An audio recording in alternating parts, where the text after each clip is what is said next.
예, 유성엽 의원입니다. 먼저 그 대형 탐사선 연구선 관련 공동 활용 문제에 대해서 해양과학기술원 원장님 오늘 나오셨습니까? 예, 마이크 앞으로 좀 나오시죠. 예.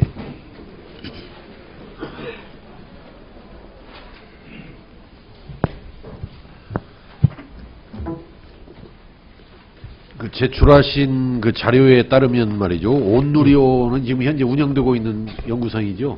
예, 그렇습니다.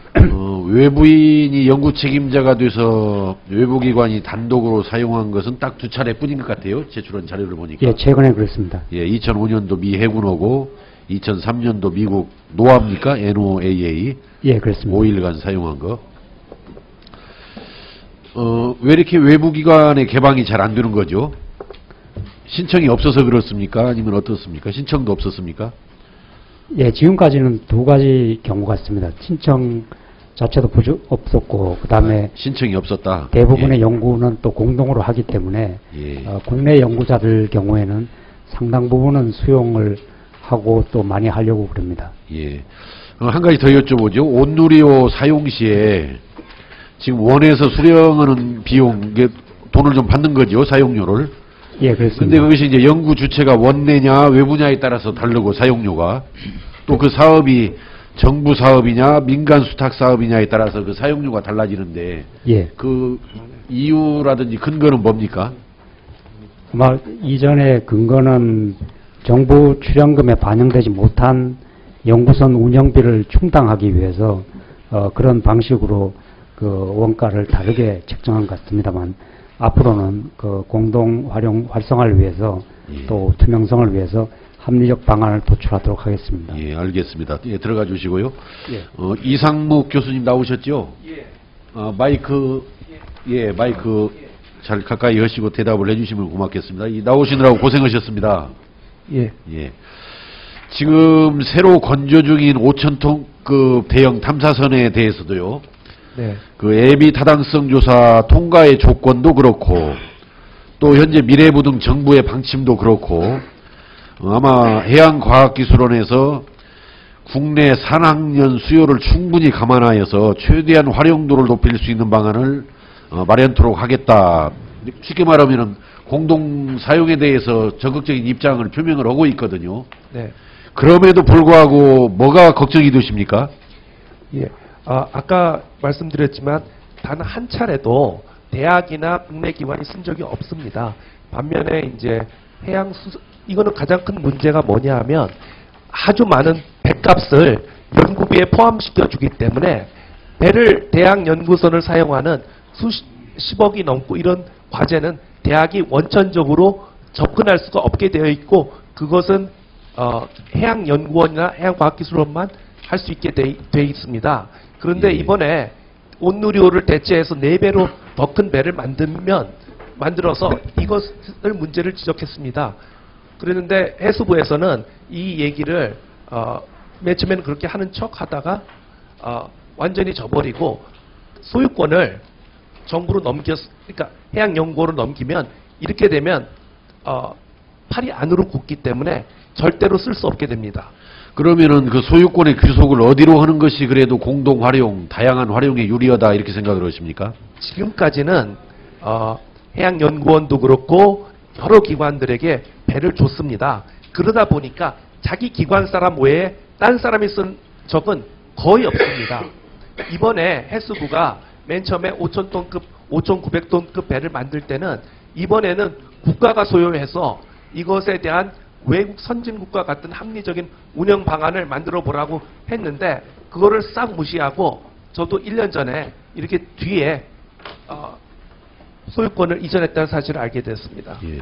그러면 장관님, 예. 왜 이 소유권을 해양과학기술원으로 돌렸죠? 이제 원래 이게 국가 예산으로 전액 건립된 예. 연구선인데요. 예.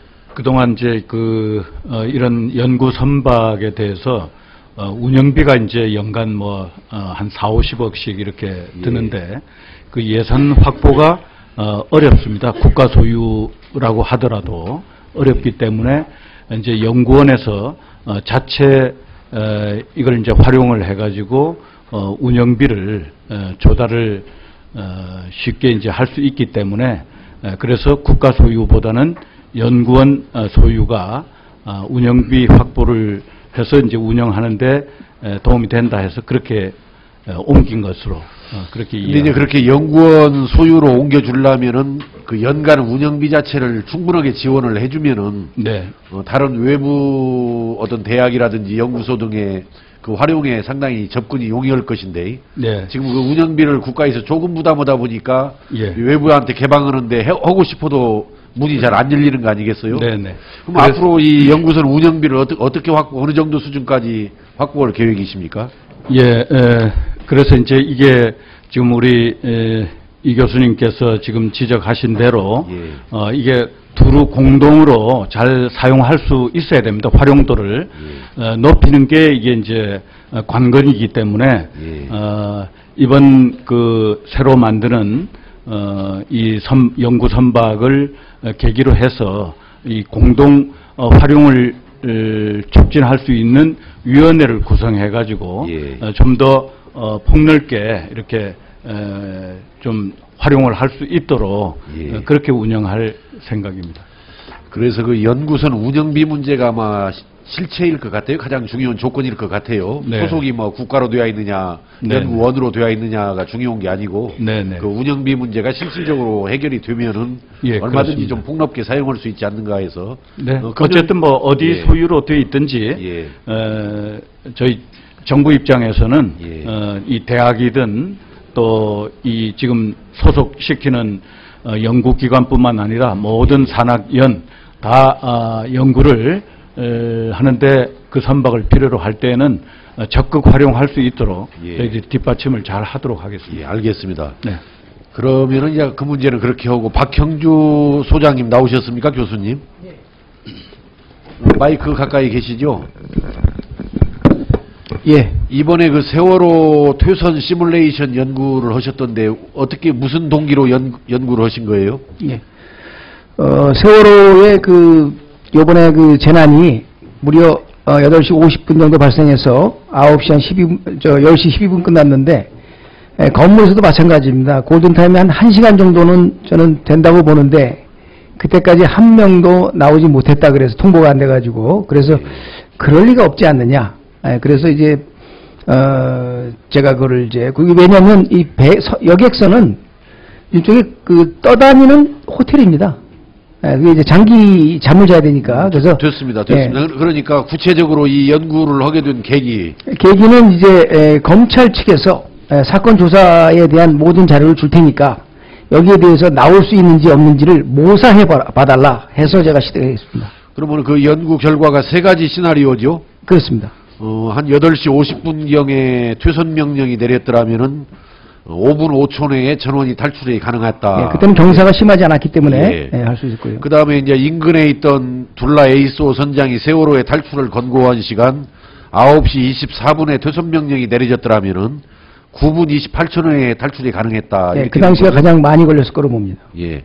그 다음에 조타실에 있던 선원들이 탈출한 시간이 9시 45분이었죠. 그렇습니다. 그 시간에라도 탈출 명령이 내려졌다라면은 6분 17초 내에 전원 탈출이 가능했다. 이렇게 된 거죠. 예, 그때는 왜냐하면 이미 기울어졌기 때문에 3층 갑바는 못 쓰지만 오히려 오늘 그 훈련에도 봤습니다만 4층하고 5층에서 충분히 바다 해수면하고 거리가 가깝기 때문에 충분히 뛰어들 수 있을 거로 판단했습니다. 오히려 9시 45분이면 더 빨리 탈출이 그렇습니다. 가능했다. 거의 60도 정도 됐기 때문에 3층은 이미 폐쇄가 됐고요. 침수에 조사 보고서에 의하면 침수가 됐고요. 4층과 5층은 많은 사람들이 그쪽으로 나온 사람들이 있습니다. 그러면은 요렇게 1시간 이내에 모두 다 어떤 시나리오든지 퇴선 명령이 이루어졌더라면은 10분 내에 전원 탈출이 가능했다. 이런 내용 아니겠어요? 그렇습니다. 이것의 핵심적인 전제는 뭡니까? 전제는 훈련된 선원들이라든가 훈련된 그 가이드 인원들에 대해서 대피 의도를 받았을 때입니다. 이거는 왜냐하면 모사 자체가 모사의 시나리오는 넣을 수 있지만 모사에 대한 메커니즘이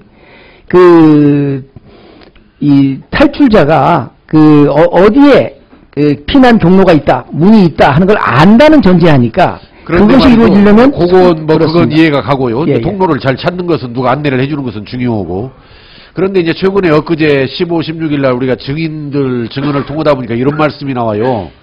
왜 방송을 안 했느냐 그랬더니 무선을 해보니까 무선이 잘 안 통해가지고 이게 그 연락이 안 되었다. 그러면은 뭐 직접 가서 방송을 해야 되지 않느냐 그랬더니 기울어져가지고 직접 가는데 참 어려웠다. 이렇게 증언을 해요. 어떤 선원들이. 가는다는 얘기는 통신실로 가기 어렵다는 뜻인지요? 그렇죠. 그런 이야기인데 예. 그렇게 기울어져 있는데 이 학생들이 거기를 빠져나오는 것이 가능합니까? 네, 현재로는 대기하고 있었기 때문에 객실에 있었죠. 예. 사실은 내려오는 데는 뭐 어려움은 있었겠습니다만 이제까지의 그 사례로 보면 손을 잡고 내려온다든가 이 정도 60도의 그 경사에서도요 충분히 사람들이 기지를 발휘한다면 내려오는 거는 큰 어려움 없이는 내려올 수 있을 거로 저는 판단했습니다. 엊그제 그 해군 구조대장의 이야기는 애기들을 구명조끼를 입혀가지고 바다에다 이렇게 내려놓으면은 저체온증으로 사망하기 전 한 3시간 내지 5시간 정도까지만 구조가 되면은 다 생존이 가능하다 이렇게 증언을 했단 말이죠. 예.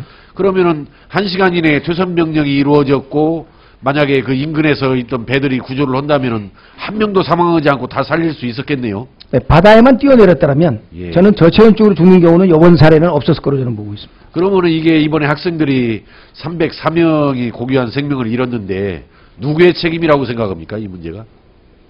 우선 뭐 여러 가지 이유가 있겠습니다만 누구의 책임이라고 하면 복합적으로 일어난 사실인데 우선 선원들의 어떤 그 태만 그다음에 선원들의 어떤 그 자기만 살겠다고는 무책임 거기서 아마 제일 책임이 크다고 봅니다. 정부의 책임은 어떻다고 봅니까? 그거는 제가 시뮬레이션상에는 나와 있는 게 아니기 때문에 거기에 대해서 논할 수는 없겠습니다. 정부도 사실은 구조할 의무가 있었던 거죠. 해경 같은 경우에.